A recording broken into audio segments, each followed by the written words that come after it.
Hey, this is Matthew Armstrong. And I'm Victoria Whitehead, and thank you for joining us on day 31 of our 100-day Juice Feast.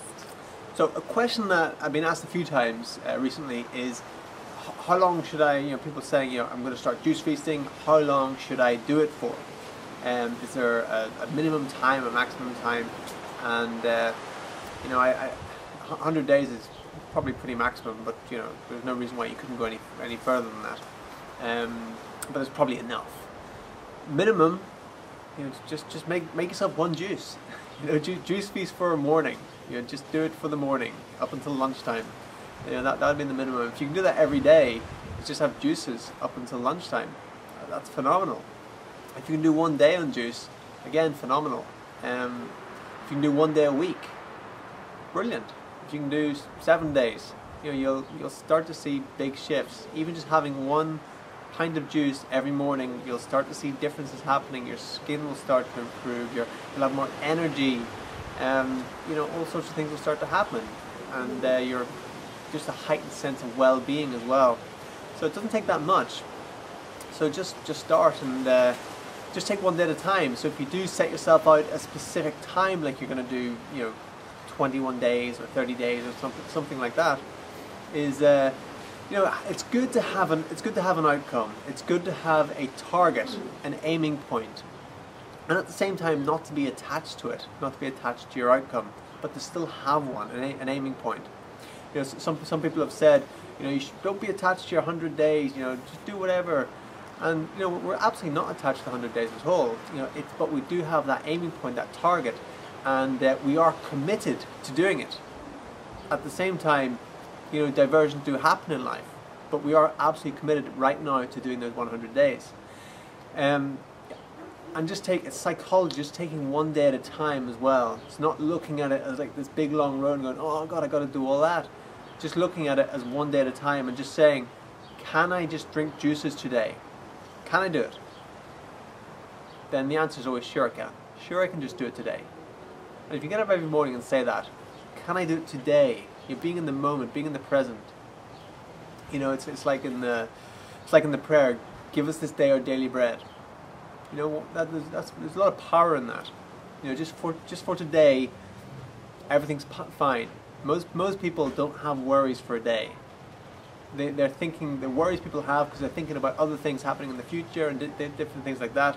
But just for today, most people can look at their day and go, I'm totally okay today. And so have that sort of psychology with juice feasting.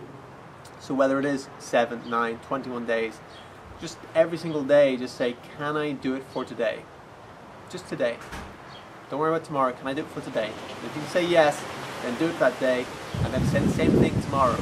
Just take it one day at a time. Yeah, so what Matthew's saying, like even if you decide to do 5 days, 7 days, just commit to doing what you feel you can do. And with us, we've decided to do 100 days, and it may seem really, quite a long time. Epic is the word. And at the same time, we're committed to doing it. But if at any stage we felt it was no longer serving us for our highest good, then we're okay with that. We're okay to stop doing it. But it's just setting the date is just so that you have something to work towards. And always, the reason that we're doing it is for our health. So always have your health as your first priority. Yeah, and it's got to be a logical decision, not an emotional decision. Not just like, this isn't serving me anymore. I'm not feeling good. Then go and stuff your face. That's not a clever decision. That's when you want to say, okay, I'm gonna see tomorrow. That's when you say, okay, I'm gonna drink another liter of juice, and then I'll make the decision, or I'll wait till tomorrow until I've calmed down, then I'll make the decision. Don't make your decisions from a place of emotion. Make them from a place of logic, or on a deeper level, intuition. But then you've got to know what your intuition is and not the emotions playing those tricks. Yeah, when you're juice feasting, especially the first 2 weeks, you do find you have a lot of emotional ups and downs. It's kind of like a roller coaster, and 1 minute you're feeling really like ecstatic, you're feeling fantastic, and the next minute you're feeling quite emotional, quite sad, you're feeling quite, uncomfortable. So you just got to work past that, and then you start feeling really good again. Like now, I felt fantastic. You know, for the last week I haven't had really any low emotions, but it's just good to get to this stage.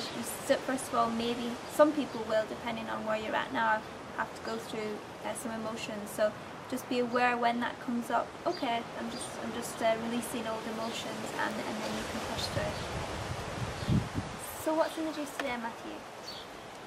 So we've got a ton of greens this evening. Greens are where it's at. You need to get the greens into you as much as possible.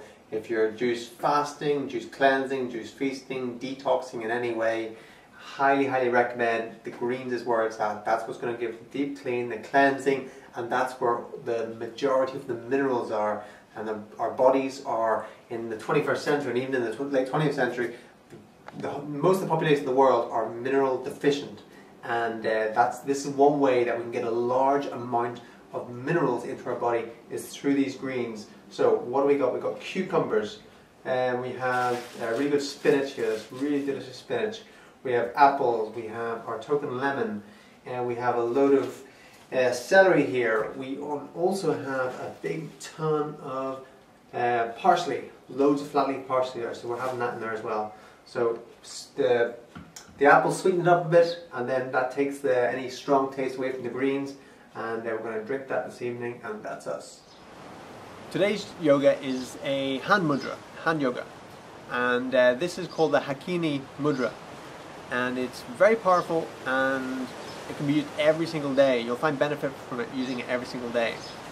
So it's very, very, very simple as well. It's not much to remember. You're just placing your thumb, fingers, all fingertips touching, and just holding them in front of you. That is simply it. And when you do this, it's great for remembering something. So just say you're trying to remember something, and you're trying to think about it. Put your fingers together and look up. Look up and to the left. Take a deep breath, and it will come to you. You'll remember it. Another thing that this mudra does is it synchronizes both hemispheres of the brain, the left and the right hand side of the brain, and allows for more creative thought as well. And also on a more physical level as well is the lungs. It's good for respiration, and also good for the large intestine. So very powerful mudra. Also, what I find it great for is to repel negative energy from other people. So if someone is trying to intimidate you or interrogate you in some way, simply place your hands together like this, and their energy, you'll create an energy field, and their negative energy will just bounce off. I showed this to a friend of mine, a business guy, and he was going into a meeting with his about-to-be ex-business partners or investors, and it was going to be a very, very nasty confrontation where they were all going to be, you know, only one of him and about 6 of them. So he was asked me for advice. I said, put your fingers together like this throughout the whole meeting, and don't take them apart at once. And so that's what he did.